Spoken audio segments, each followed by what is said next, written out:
Bismillahirrahmanirrahim. Dear students, welcome to the connected classroom. I am Mr. Sohail, your mathematics teacher.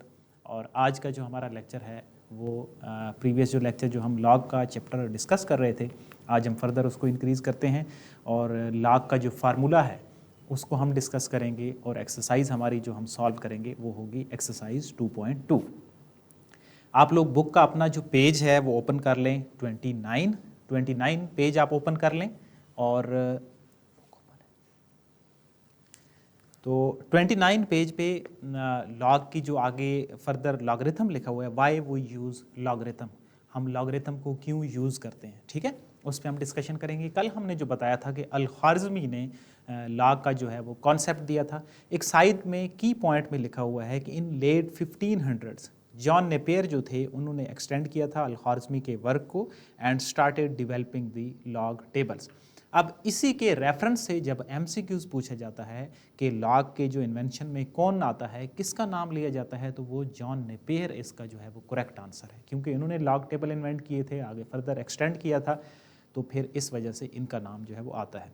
अब हम क्यों use करते हैं log की वैल्यूज़ को या लॉगरिथम को, उसमें लिखा हुआ है कि population of world is growing, दुनिया की जो आबादी है वो बढ़ रही है, एंड रेडियो एक्टिव जो वेस्ट हैं आर डिकेइंग, कम हो रहे हैं कॉन्टीन्यूसली, जो रेडियो एक्टिव वेस्ट है वो कॉन्टीन्यूसली लगातार कम हो रहा है।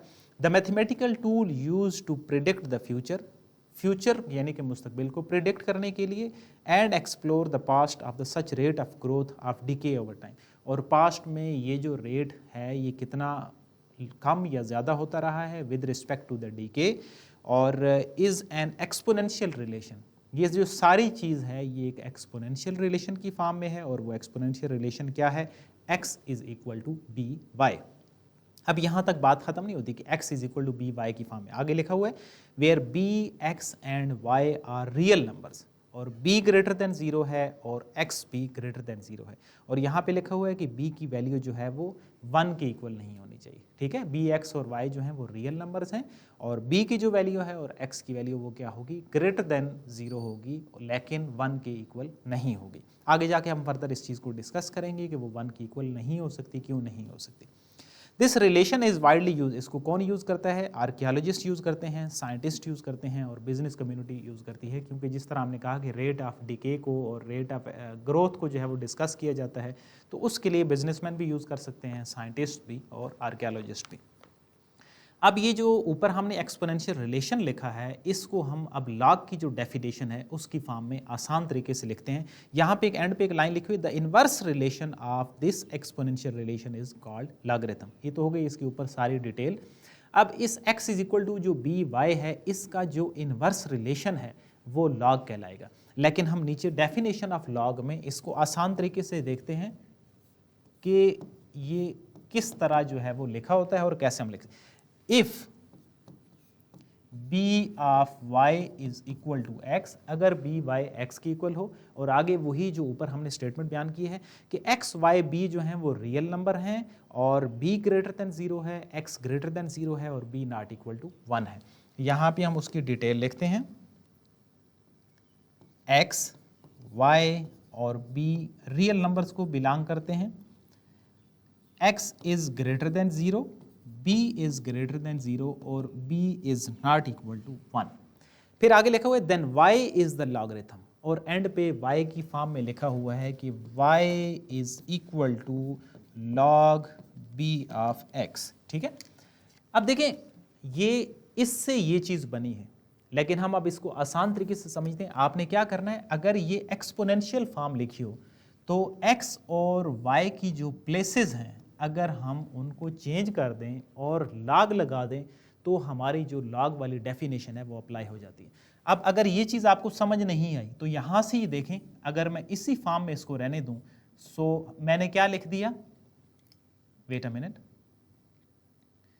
लॉग लिख दिया b x is equal to y, ठीक है। अगर आपको ऊपर ये जो लेफ्ट और राइट का कॉम्बिनेशन है ये समझ नहीं आ रहा तो देखिए y की उधर वैल्यू चली गई और x की इधर वैल्यू चली गई, और इसी तरह ये दोनों एक दूसरे के साथ इफ़ एंड ओनली इफ़ की कंडीशन में है। इफ़ एंड ओनली इफ़ का क्या मतलब है कि अगर आपको ये दिया हो लॉग की फॉर्म दी हो और आपने एक्सपोनेंशियल फॉर्म में जाना हो तो अगेन क्या होगा, x और y की जो प्लेसेस होंगी वो चेंज हो जाएंगी और लॉग जो होगा वो ख़त्म हो जाएगा। ठीक है, तो दोबारा वही चीज़ बन जाएगी by is equal to x. तो ये है लॉग की सारी जो डेफिनेशन है जिसको हमने बड़ी डिटेल के साथ और आसानी से समझा है। by is equal to x ये एक्सपोनेंशियल फॉर्म है। आपने क्या करना है, आपने लॉग लगाना है, b को बेस बना देना है, x और y की जो वैल्यूज़ हैं वो शफल कर देनी है। अब हम इसको किसी जो है ना वो एग्जाम्पल से भी देख लेते हैं। सपोज आपके पास लिखा हुआ है x 4 is equal to 2।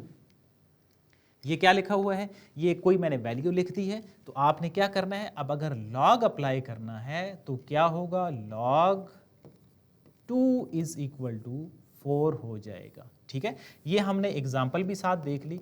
Aldous हम जब एक्सरसाइज के क्वेश्चन सॉल्व करेंगे तो उसमें इन्हीं जो डेफिनेशन है इसकी यूटिलाइजेशन होगी क्वेश्चन नंबर 2 के अंदर। ठीक है, मैंने यहाँ पे भी एक एग्जाम्पल दे दिया ताकि जब हम क्वेश्चन को सॉल्व करें तो आपको इस चीज़ का आइडिया रहे। अब हम आगे मूव करते हैं क्वेश्चंस पे। एक्सरसाइज जो हमारी 2.2 है उसका जो पहला क्वेश्चन है उसमें सिर्फ जो लॉग का एक सिंपल है कि आपने चेक करना है वैल्यू को। पेज नंबर है आपका 31, एक्सरसाइज है 2.2।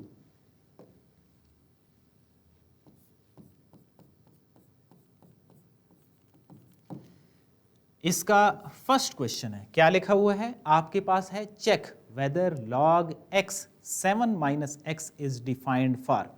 क्या ये जो वैल्यू है लिखा हुआ है log x 7 माइनस एक्स, ये जो वैल्यू है ये क्या डिफाइंड है इन पार्ट्स के लिए।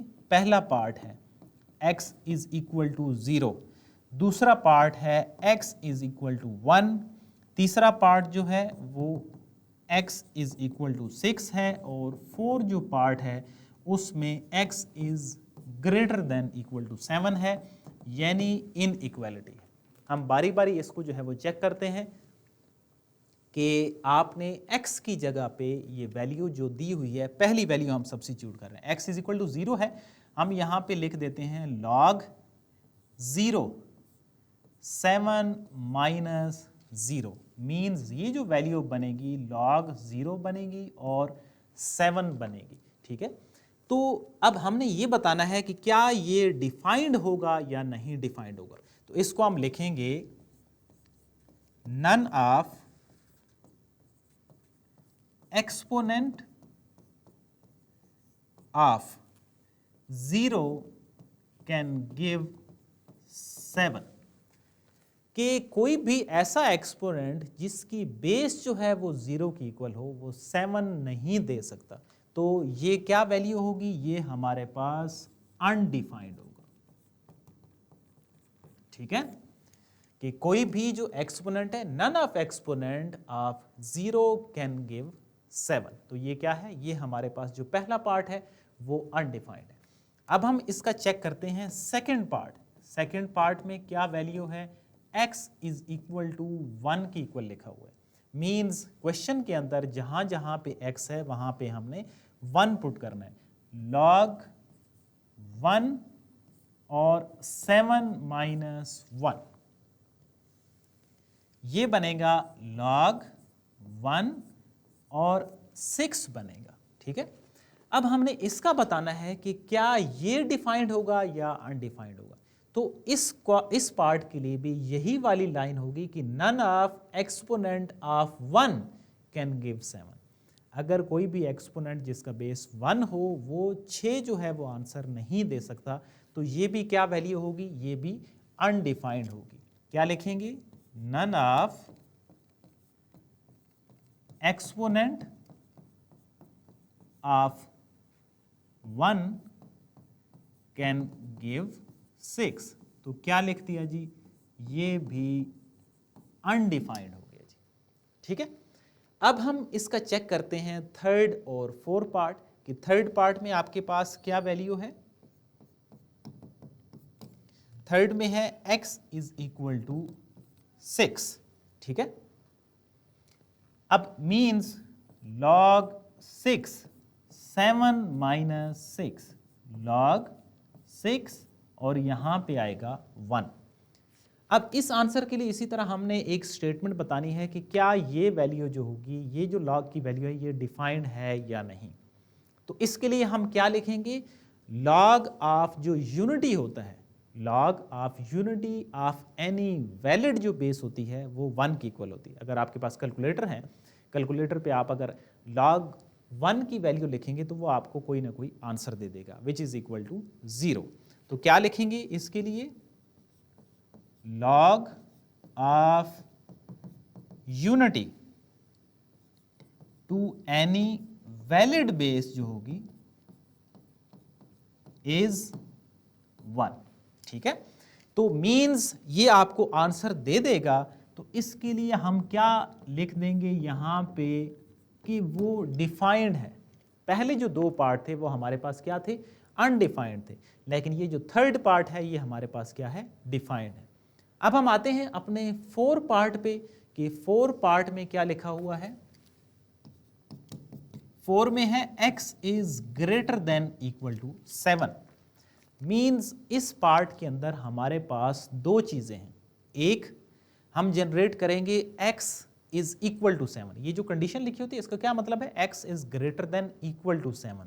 मीन्स क्या है, एक दफा हम कह लेते हैं या तो x 7 की इक्वल है या फिर x ग्रेटर देन 7 है। तो हम ये जो दोनों कंडीशंस हैं, इन दोनों कंडीशंस के लिए हम रिजल्ट देखेंगे और फिर हम एक फाइनल अपनी स्टेटमेंट जारी करेंगे कि क्या ये अनडिफाइंड है या डिफाइंड है। तो पहले इसका ए पार्ट हम कर लेते हैं कि ए पार्ट में क्या है, x इज इक्वल टू लेट से 7 की इक्वल है। अब क्वेश्चन क्या है, क्वेश्चन है log x 7 माइनस x। तो हम क्या करेंगे, जहां जहां पे हमारे पास x होगा वहां पे हम 7 जो है वो सब्सटीट्यूट करते हैं और देखते हैं कि क्या रिजल्ट निकलेगा। log यहां पे क्या आ जाएगा, 7, इधर भी आ जाएगा 7 माइनस 7, ये बनेगा log 7 और ऊपर वैल्यू आ जाएगी 0 आ जाएगी।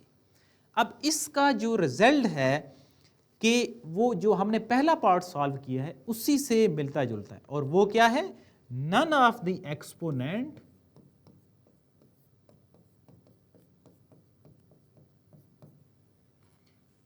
Of 7 can give 0। ठीक है, कि कोई भी एक्सपोनेंट जो 7 का है वो 0 जो आंसर है वो नहीं दे सकता। इट मीन्स इसका जो पहला पार्ट है वो क्या हो गया, वो अनडिफाइंड हो गया।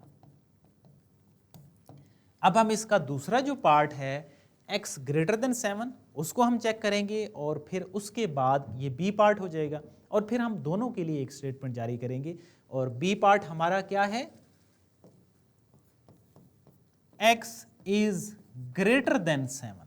अब x इज ग्रेटर देन 7 का क्या मतलब है, 8, 9, 10 इस तरह की पॉजिटिव रियल नंबर वाली साइड जो है उसकी वैल्यूज। अब देखिए x ग्रेटर देन अगर 7 हो तो मींस वो अगर 8 है, लेट से अगर x ग्रेटर देन 7 हो तो यहाँ पे क्या ऊपर वैल्यू है हमारे पास 7 माइनस एक्स है ना। तो ये जो 7 माइनस एक्स है लेस देन 0 हो जाएगी। लेस देन 0 क्यों हो जाएगी, ये नेगेटिव नंबर हो जाएगा। मैंने इसको ना एक डायरेक्ट कर दिया है 7 माइनस एक्स लेस देन 0। देखिए आप 7 माइनस लेट से मैं कहता हूं कि x 8 है, अब इधर पुट करो log 8 7 माइनस 8, तो ये बन जाएगा log 8 माइनस 1, ऐसा ही बनेगा ना। तो जब वो माइनस 1 बनेगा तो ये जो 7 माइनस एक्स है ये क्या बन जाएगा, ये लेस देन 0 बन जाएगा। और अगर आपको याद हो तो हमने जो डेफिनेशन पढ़ी थी उस डेफिनेशन में क्या कहा था, उस डेफिनेशन में ये चीज थी कि x ग्रेटर देन 0 है और जो b की वैल्यू है वो भी ग्रेटर देन 0 होगी, वो 1 के इक्वल नहीं हो सकती। तो यहां पे भी हम यही बात कहेंगे कि none of the exponent of positive number जो है वो नेगेटिव नहीं दे सकता। None of exponent of positive number can give negative. ठीक है, कि पॉजिटिव अगर जो एक्सपोनेंट अगर होगा, क्योंकि एक्सपोनेंट का क्या मतलब है, वो नीचे जो वैल्यू आप x की लिखेंगे, ये आपके पास लेट्स से क्वेश्चन है log x 7 माइनस x, अगर मैं लेट्स से 8 पुट करता हूँ तो यहाँ पे भी तो log 8 ही रहेगा ना, यहाँ पे तो चेंज नहीं आएगा, चेंज इस जगह पे बन रही है। तो वो जो एक्सपोनेंट ऑफ पॉजिटिव है वो नेगेटिव नहीं दे सकता। इट मीन्स ये भी क्या हो जाएगा, ये भी हमारे पास अनडिफाइंड हो जाएगा। अब ए पार्ट जो है x इज इक्वल टू 7 वो भी अनडिफाइंड है, और जो b इसका हमने पोर्शन सॉल्व किया है x ग्रेटर देन 7 वो भी अनडिफाइंड है। तो अब इन दोनों को मिला के हम एक जो रिजल्ट जनरेट करते हैं कि फाइनली क्या होगा, इन दोनों को देखते हुए x greater than equal to जो 7 है वो क्या है, अनडिफाइंड है। और इस जो सारी चीज़ थी इसको हमने ए और बी पार्ट दोनों के अंदर चेक भी कर लिए कि क्या ये कहीं डिफाइंड तो नहीं है, और अनडिफाइंड है तो वो किस बेस पे अनडिफाइंड है। ये था हमारा इसका पहला पार्ट। अब ये जो है, ये इसका जो MCQs है वो बनाया जा सकता है। कोई एक पार्ट दिया जाए, लेट्स से तीसरा पार्ट आपको दे दिया जाता है x इज इक्वल टू 6 का, और उसके आंसर लिख दिए जाते हैं कि इसका जो फाइनल आंसर है वो क्या बनता है, वो 1 बनता है, 0 बनता है, -1 बनता है या 2 बनता है। तो वो फिर आपने जज करना होगा कि क्या वो डिफाइंड है या नहीं, अगर डिफाइंड है तो उसका आंसर क्या निकलेगा। तो ये था हमारा 2.2 का पहला क्वेश्चन। अब जो इसका दूसरा क्वेश्चन है उसको हमने क्या करना है, लॉग वाली जो डेफिनेशन हमने पढ़ी है, एक्सपोनेंशियल से लॉगरिथमिक फॉर्म और लॉगरिथमिक से एक्सपोनेंशियल, उन दोनों के अंदर हमने कन्वर्जन करनी है। अगर आप क्वेश्चन नंबर 2 को देखें, कुछ क्वेश्चन एक्सपोनेंशियल फॉर्म में है, कुछ क्वेश्चन लॉगरिथमिक फॉर्म में है। जो लॉग वाली फॉर्म में है उनको एक्सपोनेंट की फॉर्म में कन्वर्ट करना है, जो एक्सपोनेंट की फॉर्म में है उनको लॉग की फॉर्म में कन्वर्ट करना है। क्या लिखा हुआ है question, convert the form of the following equations I from exponential to logarithmic. अब एक्सपोनेंशियल का एक दफ़ा हम फिर दोबारा से बातचीत कर लेते हैं, जो हमने चैप्टर 1 के अंदर भी डिस्कस की थी, जिसमें पावर्स की फॉर्म में लिखा हो। जिस तरह इसका दूसरा पार्ट है 7 पावर 4 इज इक्वल टू 2401, ठीक है। और लॉगरिथमिक फॉर्म तो आपको पता है, जिस तरह पहला पार्ट दिया हुआ है, एंड वाइस वर्सा, और इसी तरह इन दोनों के अंदर आपने इनको कन्वर्ट करना है।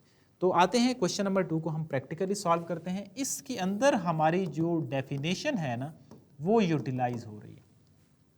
मैं एक दफ़ा यहाँ पे डेफिनेशन को भी लिख देता हूँ दोबारा से, ताकि आप साथ साथ जो है वो आपको आइडिया होता रहे कि कैसे कन्वर्ट करना है। अगर ऐसा हो by is equal to x हो और हमने इससे लॉग की फॉर्म बनानी हो, तो x और y आपस में चेंज हो जाएंगे, जगह तब्दील कर लेंगे। ये हमारे पास क्या है, इनकी डेफिनेशन है। अब आई होप कि किसी भी तरह का क्वेश्चन हो तो आप उसको सॉल्व कर सकते हैं। पहला part, log 6 216 is equal to 3, ठीक है। अब ये log की फॉर्म है, आपने क्या करनी है, एक्सपोनेंशियल जो फॉर्म है वो बनानी है। तो एक्सपोनेंशियल जब फॉर्म आएगी तो log जो होगा वो ख़त्म हो जाएगा, एक चीज़। और कैसे ख़त्म होगा, ये जो वैल्यूज़ होंगी ये आपस में चेंज हो जाएंगी। Means 6 3 is equal to 216। तो हमने क्या कर दिया, इसको एक्सपोनेंशियल जो फॉर्म है उसके अंदर हमने कन्वर्ट कर दिया है, ठीक है। तो ये था हमारा पहला पार्ट, डेफिनेशन भी सामने लिखी हुई है। अब हम आते हैं अपने जो सेकंड पार्ट है उसकी तरफ, और उसमें है 7 पावर 4 इज इक्वल टू 2401। अब इसमें एक्सपोनेंशियल फॉर्म लिखी हुई है, वो ऊपर डेफिनेशन आपके पास मौजूद है। तो इसी तरह अगेन ये जो दो वैल्यूज़ होंगी ये अपनी जगह चेंज करेंगी, और लॉग जो होगा वो आ जाएगा, log 7 2401 इज इक्वल टू 4। अब आपको आई होप कि जो पहला पार्ट है वो अच्छे से क्लियर होगा कि अगर log की फॉर्म हो तो ये आ जाएगा, और अगर एक्सपोनेंशियल फॉर्म हो तो वो लॉग की जो फॉर्म है उससे कैसे बन सकती है। आपने क्या कर देनी है, जगह जो है वो ऊपर वाली दो वैल्यूज़ की ये याद रख लेना है, इनकी जगह आपने चेंज कर देनी। अब हम आते हैं अपने इसी तरह थर्ड पार्ट, पहले पार्ट की तरह है log 5x is equal to 5, तो 5 की power 5 is equal to x हो जाएगा। 4 थोड़ा सा डिफरेंट है, 4 को हम सॉल्व करते हैं। इसमें आपके पास लिखा हुआ है b -3/4 इज इक्वल टू 1/27। तो कोई फर्क नहीं है, अगेन क्या होगा, इन दो की जो जगह होगी वो चेंज हो जाएगी। log b 1/27 is equal to -3/4, यानी कि इन दोनों की जगह चेंज हो गई और वो पूरी की पूरी जो वैल्यू है वो दूसरी साइड पे शिफ्ट हो जाएगी। इसमें थोड़ी सी जो वो चेंजिंग थी या मुश्किल पार्ट था वो यही था कि जिसमें आपके पास जो पावर्स हैं वो फ्रैक्शन की फॉर्म में है और दूसरी साइड पे जो वैल्यू है y की जो वैल्यू है वो भी फ्रैक्शन की फॉर्म में है। 5 पार्ट पे आते हैं, इसमें भी इसी तरह है 125 एक जो है वो फ्रैक्शन है। क्वेश्चन नंबर जो पार्ट 4 था उसमें दोनों साइड पे फ्रैक्शन थी, पार्ट 5 में क्या है, एक साइड पे फ्रैक्शन है। 125 x/3 इज इक्वल टू 25, जब आप लॉग को इंट्रोड्यूस करेंगे तो 125 बेस बन जाएगी, 25 उसका लॉग बन जाएगा, इज इक्वल टू x/3 बन जाएगी। ये है हमारा पांचवा पार्ट। 6 जो है उसमें पावर की पावर दी हुई है, तो उसमें थोड़ा सा जो चेंज है वो आप ऐसे सॉल्व करेंगे। पार्ट 6 लिखा हुआ है लॉग की फॉर्म है 10, तो जब आप इसको कन्वर्ट करेंगे तो ये जब जगह चेंज होगी तो बनेगा 10y इज इक्वल टू 10^12। ये जो पूरी वैल्यू होगी ये दूसरी साइड पे शिफ्ट हो जाएगी। क्वेश्चन नंबर जो 3 है, क्वेश्चन नंबर 3 क्वेश्चन नंबर 2 की एक्सटेंशन है कि क्वेश्चन नंबर 3 में वो कहता है कि यहाँ से आगे भी सॉल्व करें, तो इस वजह से क्वेश्चन नंबर 2 इज इंपॉर्टेंट। अगर आपको यहाँ पे लॉग की जो डेफिनेशन है वो अप्लाई करना आ गई तो फिर इससे आगे आप जो उनकी वैल्यूज़ फाइंड आउट करना होगी वो भी आप फाइंड आउट कर सकते हैं। ये था हमारा इसका 6 पार्ट। अब हम आते हैं इसके 7 पार्ट पे।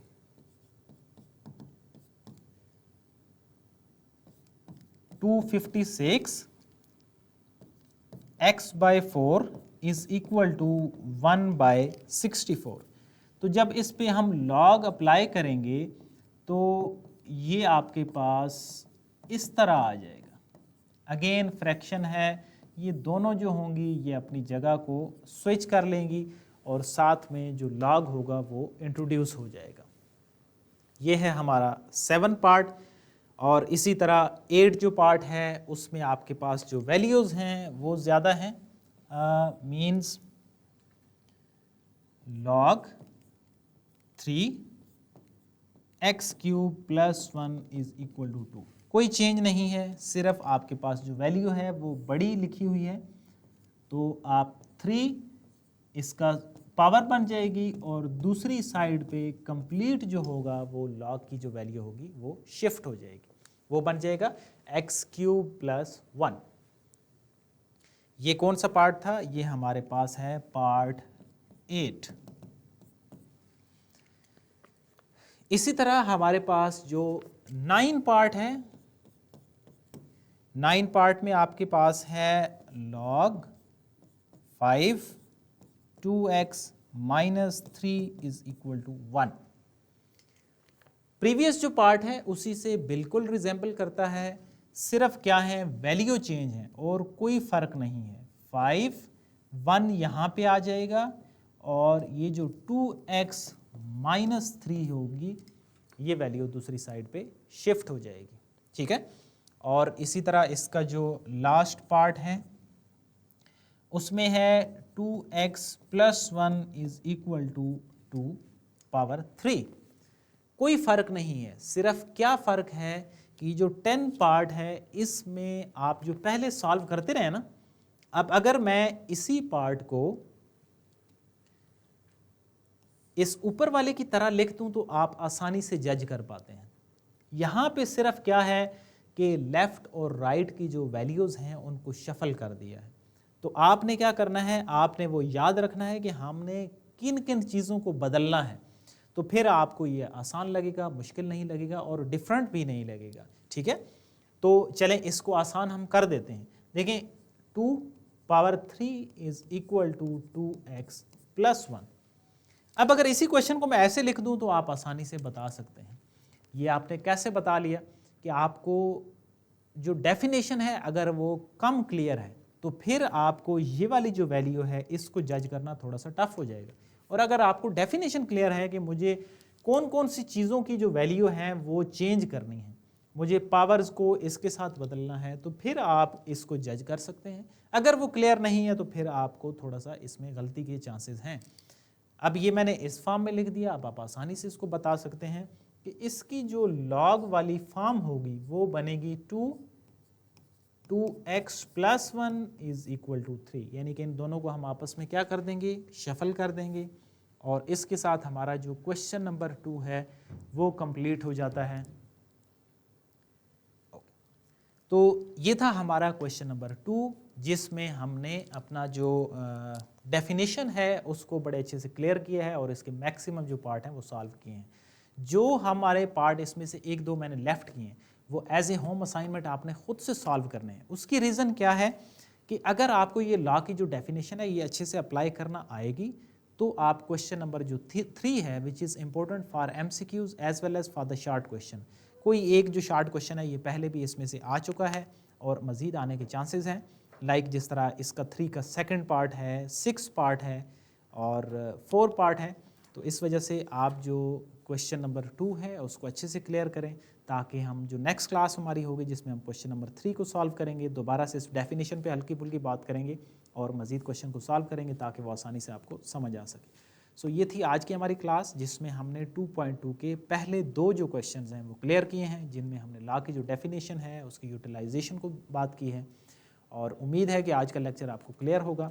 अगर आपका इस हवाले से कोई भी क्वेश्चन हो जो आपको अंडरस्टैंड ना हो रहा हो, जहाँ पे आपको प्रॉब्लम हो रही हो, तो आप क्वेश्चन जो है वो यूट्यूब का जो कमेंट सेक्शन है उसमें पूछ सकते हैं, किसी भी तरह का कोई क्वेश्चन, तो मैं आपको उसका आंसर करूँगा ताकि आपका हर हवाले से ये जो पहले 2 क्वेश्चन हैं और लॉ की जो डेफिनेशन है वो क्लियर हो जाए।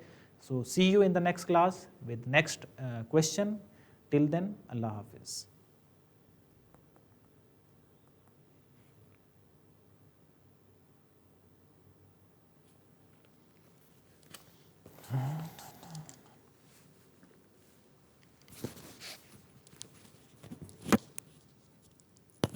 ज़ैना आज हम लेट आए हो यार।